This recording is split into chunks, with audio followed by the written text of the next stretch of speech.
Hello sir. ಎಲ್ಲಿಂದ ಬಂದಿದ್ದೀರಾ? ನಾವು ಶಿವಮೊಗ್ಗದಿಂದ ಬಂದಿರೋದು.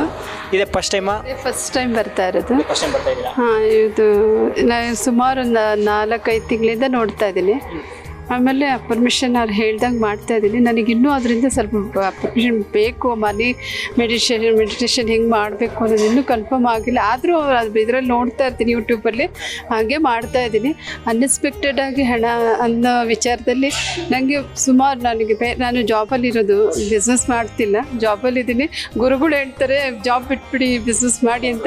ಅದನ್ನೇ ಯಾವ ಬಿಸ್ನೆಸ್ ಮಾಡಬೇಕು ಅಂತ ಅದನ್ನು ನೋಡಿಕೊಂಡು ನಾವು ಜಾಬ್ ಬಿಡೋಕ್ಕೆ ಸರಿ. ಅದಕ್ಕೆ ಅನ್ಎಕ್ಸ್ಪೆಕ್ಟೆಡಾಗಿ ನಾನು ಬೇನೇನು ಯಾವ ಕಡೆಯಿಂದ ಸ್ವಲ್ಪ ಬರೆದು ದುಡ್ಡು ಬರ್ತಾ ಇದೆ.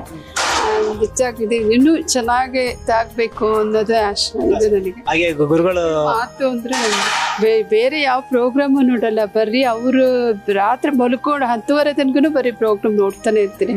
ತುಂಬ ಖುಷಿ ಆಯಿತು. ಈ ಸರಿ ನೋಡಲೇಬೇಕು. ಸುಮಾರು 3 ತಿಂಗಳಿಂದ ಬರಬೇಕು ಅಂತ ಟ್ರೈ ಮಾಡ್ತಾ ಇದ್ದೀನಿ, ಆಗ್ತಾನೆ ಇರಲಿಲ್ಲ. ಈ ಸರಿ ಏನಾರು ಆಗಲಿ ಅಂತೇಳಿ ಬಂದಿದ್ದೀನಿ. ನಂಗೆ ತುಂಬ ಖುಷಿ ಆಯಿತು ಸರ್. ಓಕೆ, ಹಾಗೆ ನೀವು ಜಾಬ್ ಬಿಡ್ಬೇಕಂತ ಹೇಳ್ತಾ ಇದ್ರಿ, ಆದರೆ ಗುರುಗಳು ಅದಕ್ಕೊಂದು ಮಾತು ಹೇಳಿದ್ದಾರೆ, ಎನಿ ಜಾಬ್ ಮಾಡೋಕೆ ಮುಂಚೆ ನಿಮ್ಮ ಹತ್ರ happiness fund 6 month happiness fund ಇರಬೇಕಂತ ಹೇಳಿದ್ದಾರೆ. ಪ್ಲಾನ್ ಮಾಡ್ಕೊಳ್ಳಿ. ಪ್ಲ್ಯಾನ್ ಮಾಡಿಕೊಂಡೇ ಅದನ್ನು ಇದನ್ನು ಮಾಡಬೇಕು ಅಂತ ಇದ್ದೀನಿ ನಾನು. ಹೆಂಗಾಗುತ್ತೆ ನೋಡಬೇಕು. ಗುರುಗಳ ಆಶೀರ್ವಾದ, ಆಮೇಲೆ ಅವರು ಗುರುಗಳು ಇದು ಆಶೀರ್ವಾದ ಮಾಡಿಕೊಟ್ಟಿದ್ದಾರೆ. ಅದರಿಂದ ಮುಂದೆ ನಾನು ಚೆನ್ನಾಗಿ ಆಗ್ತೀನಿ ಅನ್ನೋದು ನನಗೆ ಕಾನ್ಫಿಡೆನ್ಸ್ ಇದೆ. ಖಂಡಿತ ಚೆನ್ನಾಗಿ ಆಗ್ತೀರಾ.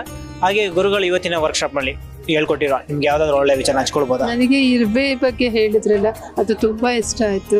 ಅದಷ್ಟು ವರ್ಷಕ್ಕೆ ಅಷ್ಟು ಇದಾಗಿ ಇಟ್ಕೊಂಡಿರುತ್ತೆ. ಬಟ್ ನಾವು ಹಾಗೆ ಇರಬೇಕು. ಮುಂದೆ ನಾವು ಈಗಿಂದನೇ ಇದು ಮಾಡಿಕೊಂಡ್ರೆ ನಮಗೆ ಮುಂದೆ ಒಂದು ಒಳ್ಳೆ ಇದು ಸಿಗುತ್ತೆ ಅನ್ನೋದೊಂದು ನನಗೆ ಭಾಳ ಇಷ್ಟ ಆಯಿತು. ಗುರುಗಳ ಆಶೀರ್ವಾದ ತೊಗೊಂಡಿದ್ದೀನಿ. ಗುರು ಬರ್ತಿದ್ದ ಹಾಗೆ ಫಸ್ಟ್ ಗುರುಗಳ ನನಗೆ ಭಾಳ ಇಷ್ಟ. ಹಂಗೆ ಅಳಲೇ ಬಂದ್ಬಿಡ್ತು, ನನಗೆ ತಡ್ಕೊಳಕ್ಕಾಗಲಿಲ್ಲ. ಆಮೇಲೆ ಗುರುಗಳು ಹೇಳಿದ್ರು ಒಳಬಾರ್ದು, ಯಾವಾಗ್ಲೂ ಸಾಕಿರ್ಬೇಕು ಅಂತ ಕಂಟಿನ್ಯೂ ಮಾಡಿಕೊಂಡೆ. ಹಾಗೆ ರಿಟೈರ್ಮೆಂಟ್ ಫಂಡ್ ಬಗ್ಗೆ ನೀವೇನು ಪ್ಲಾನ್ ಮಾಡಿದ್ದೀರಾ? ಯಾಕೆ ಮಾಡಬೇಕು ಮ್ಯಾಮ್? ಇದು ಮಾಡಬೇಕು, ಅದು ಒಳ್ಳೇದೇನೆ. ಅದಕ್ಕೆ ಟ್ರೈ ಮಾಡಬೇಕು, ನೋಡೋಣ. ಏನಕ್ಕೋಸ್ಕರ ನಾವು ಮಾಡ್ಬೇಕು ಮೇಡಮ್? ಅದೇ ಒಟ್ಟು ಮನೆ ಚೆನ್ನಾಗಿರ್ಬೇಕು, ಮನೆ ಕಟ್ಸ್ಬೇಕು ಅನ್ನೋ ಆಸೆ ಇದೆ. ಮಗನಿಗೆ ಅವನು ಇನ್ನೂ ಸ್ವಲ್ಪ ಚೆನ್ನಾಗಿದಾಗಬೇಕು. ಅವನು ಬಿಸ್ನೆಸ್, ಅವನು ವ್ಯಾನಲ್ಲಿ ಇದು ಮಾಡ್ತಾನೆ, ಮಕ್ಕಳು ಇದನ್ನೆಲ್ಲ ಕರ್ಕೊಂಡೋಗಿ ಸ್ಕೂಲಿಗೆ ಬಿಡು, ಅದೇನೇ ಬಿಸ್ನೆಸ್ ಮಾಡಿಸೋಣ ಅವನ ಕೈಯಲ್ಲಿ ಅಂತ ಇದ್ದೀನಿ.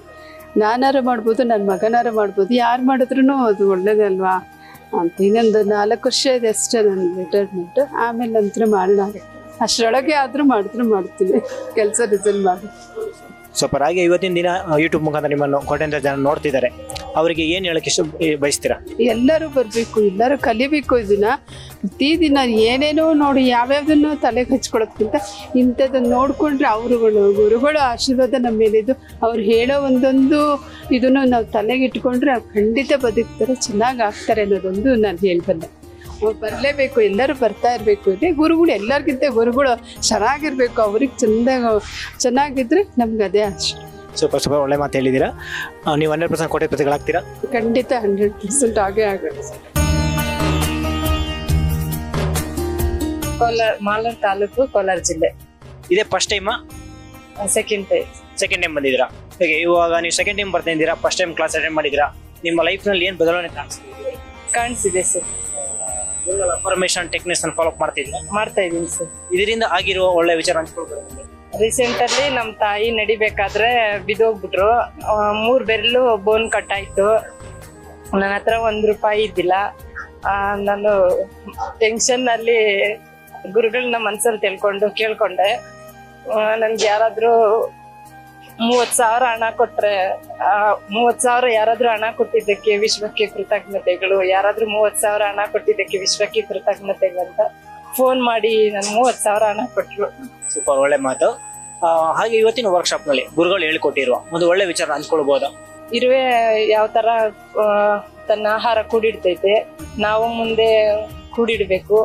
ಮತ್ತೆ ನಾನು ಮನೆ ಕಟ್ಟಬೇಕು, ಸೈಡ್ ಜಮೀನ್ ತಗೋಬೇಕು, ನಾನು ಆಸೆ ಪಟ್ಟೆ. ಮತ್ತೆ ತಾಯಿನ ಯಾವ ತರ ಖುಷಿಯಾಗಿ ನೋಡ್ಕೊಬೇಕು, ಹೆಣ್ಣನ್ನ ಯಾವ ತರ ಗೌರವದಿಂದ ಕಾಣ್ಬೇಕು, ಚಿಲ್ಲರೆ ಬುದ್ಧಿ ಬಿಡ್ಬೇಕು. ಹಾಗೆ ಗುರುಗಳ ಇವತ್ತಿನ ವಿಜ್ಡಮ್ ಬಗ್ಗೆ ಹೇಳ್ಕೊಟ್ರಲ್ವಾ, ಈಗ ಹಾಲಲ್ಲಿ ಏನೇನು ಮಾಡ್ಬೋದು, ಅದರಿಂದ ಏನು ಕಲ್ತ್ರಿ ನೀವು? ಇದರ ಉದ್ದೇಶ ನಾವು ಕಷ್ಟ ಪಡಬೇಕು, ಮೆಡಿಟೇಷನ್ ಮಾಡಬೇಕು, ಕಷ್ಟ ಪಡಬೇಕು, ಹಣ ಸಂಪಾದನೆ ಮಾಡ್ಬೋದು. ನಮ್ಮ ಕೈಯಲ್ಲಿ ಸಾಧ್ಯವಾಗ್ದಿದ್ದು ಯಾವುದು ಇಲ್ಲ, ಎಲ್ಲ ಸಾಧ್ಯ. ಹಾಗೆ ಗುರುಗಳ ಆಶೀರ್ವಾದ ತಗೊಂಡಿದ್ದೀರಾ? ತಗೊಂಡಿದ್ದೀವಿ ಸರ್. ಏನ್ ಫೀಲ್ ಅನ್ಸ ಅವ್ರು ಮುಟ್ಟುವಾಗ ನಿಮ್ಗೆ? ಮೈ ಎಲ್ಲ ಬಿಸಿ ಬರುತ್ತೆ, ಭಯ ಇರೋದು ಧೈರ್ಯ ಬರ್ತೈತೆ. ಇವರ ಧೈರ್ಯ ಒಂದಿದ್ರೆ ನಾವು ಏನ ಬೇಕಾದ್ರೂ ಸಾಧನೆ ಮಾಡ್ಬೋದು ಅನ್ನೋ ಧೈರ್ಯ ಬಂತು. ಮೊದಲು ನನಗೂ ಬೇರೆಯವ್ರ ಹತ್ರ ಮಾತಾಡ್ಬೇಕಾದ್ರೆ ಭಯ ಆಗ್ತಾಯಿತ್ತು, ಕೈ ಕಾಲೆಲ್ಲ ನಡ್ಕ ಬರ್ತಾಯಿತ್ತು. ಮುಂದೆ ಯಾರ ಹತ್ರ ಏನಂತಾರೋ ಅನ್ನೋ ಟೆನ್ಷನ್, ಭಯ ಇತ್ತು. ಇವಾಗ ಈ ಕ್ಲಾಸ್ಗೆ ಬಂದ್ಮೇಲೆ ನನ್ನ ಭಯ ಅದೈತೆ ಸ್ವಲ್ಪ, ಆದರೂ ಸ್ವಲ್ಪ ಭಯ ಬಿಡ್ತಾ ಇದ್ದೀನಿ, ಧೈರ್ಯ ತಗೊತಾ ಇದ್ದೀನಿ. ಮುಂದೆ ನಾನು ಒಂದು ಒಳ್ಳೆ ಹೋಟ್ಲ್ ಇಡಬೇಕು, ಅದರಲ್ಲಿ ದುಡಿಬೇಕು, ಮನೆ ಕಟ್ಟಬೇಕು, ಜಮೀನು ತೆಗಿಬೇಕು ಅನ್ನೋ ಗುರಿಯಿಂದ ಇದ್ದೇನೆ. Super super. ಹಾಗೆ ಗುರುಗಳ ಶಕ್ತಿ, ಅವರ ಜ್ಞಾನ, ಅವರ ತಿಳುವಳಿಕೆ ಬಗ್ಗೆ ನಿಜ ಹೇಳ್ಬೇಕು, ಇದೆಲ್ಲ ನಿಮಗೆ ಹೇಗೆ ಅನಿಸ್ತಾ ಇದೆ? ನಿಜನಾ ಅಥವಾ ಸುಳ್ಳು ಅನಿಸ್ತಾ ಇದೆ? ಸತ್ಯ ಸತ್ಯ ಸತ್ಯ ಅನಿಸ್ತಾ ಇದೆ. ಇವತ್ತಿನ ದಿನ ಯೂಟ್ಯೂಬ್ ಮುಖಾಂತರ ನಿಮ್ಮ ನೂರಾರು ಕೋಟಿ ಜನ ನೋಡ್ತಾ ಇದ್ದಾರೆ, ಅವ್ರಿಗೆ ಏನು ಹೇಳಕ್ ಇಷ್ಟ? ಎಲ್ಲರೂ ನಂಬಬೇಕು, ನಂಬಿಕೆಯಿಂದ ಸಾಧನೆ ಮಾಡಬೇಕು, ಕಷ್ಟಪಡ್ಬೇಕು. ನಮ್ಮ ಗುರಿ, ನಮ್ಮ ಕೆಲ್ಸ ಗುರಿ, ನಮ್ಮ ಮನಸ್ಸು ಗುರಿ ಕಡೆ ಇರಬೇಕು. ಯಾರ ಬಗ್ಗೆ ತಲೆ ಕೆಡಿಸ್ಕೊಬಾರ್ದು. ನಮ್ಗೆ ಒಂದೇ ಗುರಿ ಇರಬೇಕು. ಈ ಗುರಿ ನಾವು ಮುಟ್ತೀರಿ, ಸಾಧನೆ ಮಾಡ್ತೀರಿ, ನಮ್ಮ ಕೈಯಲ್ಲಿ ಆಗ್ತೈತೆ, ಧೈರ್ಯ ನಮ್ಗಿರ್ಬೇಕು. ಸೂಪರ್. ನೀವು 100% ಕರೋಡ್ಪತಿ ಆಗ್ತೀರಾ? ಆಗರ್ಭ ಶ್ರೀಮಂತಳಾಗ್ತೀನಿ ನಾನು. ಹಾಗೆ ಗುರುಗಳ ಒಂದು ಬ್ಲೆಸ್ಸಿಂಗ್ ಇದೆ ನಿಮ್ಗೋಸ್ಕರ, ಗುರುಗಳು ಏನ್ ಹೇಳಿದ್ದಾರೆ ಅಂತ ನೋಡೋಣ. ಅಹಂ ಬ್ರಹ್ಮಸ್ಮಿ. ನಮ್ಮ ಇವತ್ತಿನ ಈ ಪರಿಸ್ಥಿತಿಗೆ ನೀವೇ ಕಾರಣ.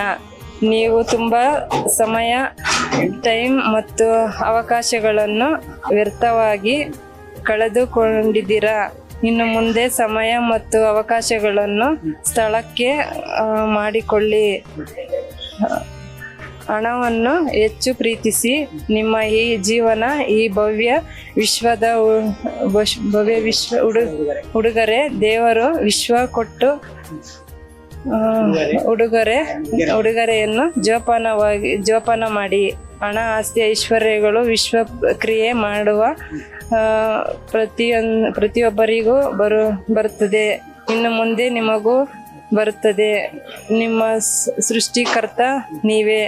ನಿಮ್ಮನ್ನು ನೀವು ಹೆಚ್ಚು ನಂಬಿ ಬೇರೆಯವರನ್ನು ನಂಬಬೇಡಿ. ಐ ಆಮ್ ರಿಚ್ ವಿಶ್ವ. ಹೇಗೆ ಅನಿಸ್ತಿದೆ? ತುಂಬಾ ಖುಷಿ ಆಗ್ತೈತೆ ಸರ್. ತುಂಬಾ ಒಳ್ಳೇದಾಗ್ಲಿ. ಮತ್ತೆ ಸಿಗೋಣ 100 ಕೋಟಿ ವರ್ಕ್ಶಾಪ್ ನಲ್ಲಿ. Thank you so much.